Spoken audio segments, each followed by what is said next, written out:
अस्सलाम वालेकुम जी आया नू खुश आमदीद। सुबह सुबह उठ गए थे, उठते ही विंडो की तरफ आ गए और थोड़ा सा फ्लेक्स मारा और फिर निकल के नाश्ता लेने। जैसे ही नाश्ता लेने निकले तो खिड़की में जाके देखा सूरज साहब टाइम पर ही आ गए हुए थे आज। फिर बाइक को स्टार्ट किया और निकल के अपनी मंजिल पर। जैसे ही मंजिल पर पहुंचा तो इन भाई से आगे चने पैक करवाए। चने पैक करवाने के बाद निकल गए दूसरी मंजिल पर। दूसरी मंजिल पर पहुंचे तो इन भाई से शोरबा पैक करवाया, साथ नान लिए। फिर सीधा ही आ गए घर। आते ही नाश्ते को प्लेट में डाला और टूट पड़े। जैसे ही पहली बाइट ली तो दिल से एक ही आवाज आई, फिर अपने ही तहत उठे और उठ के चाय बनाई। चाय को पिया और चाय पीते ही मैं ऊपर कबूतरों को खाना डालने चला गया।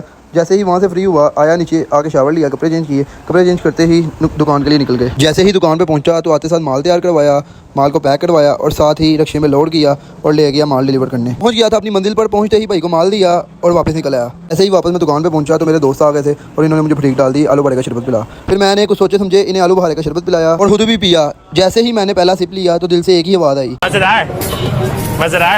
वहाँ से फ्री होने के बाद मैं दुकान पर आ गया और दुकान पर आते ही मैं घर के लिए निकला। जैसे ही घर पहुंचा तो मेरा कज़न आया हुआ था। फिर कज़न मुझे लेके आ गया शवारमा खिलाने। उसने फिर मुझे शवारमा खिलाया। शवारमा खाने के बाद हम चले गए घर पहुंचे। तो घर पहुंचते ही मैं बहुत थक गया हुआ था। तो इंशाल्लाह आपसे नेक्स्ट व्लॉग में मुलाकात होगी। अभी के लिए अल्लाह हाफिज़।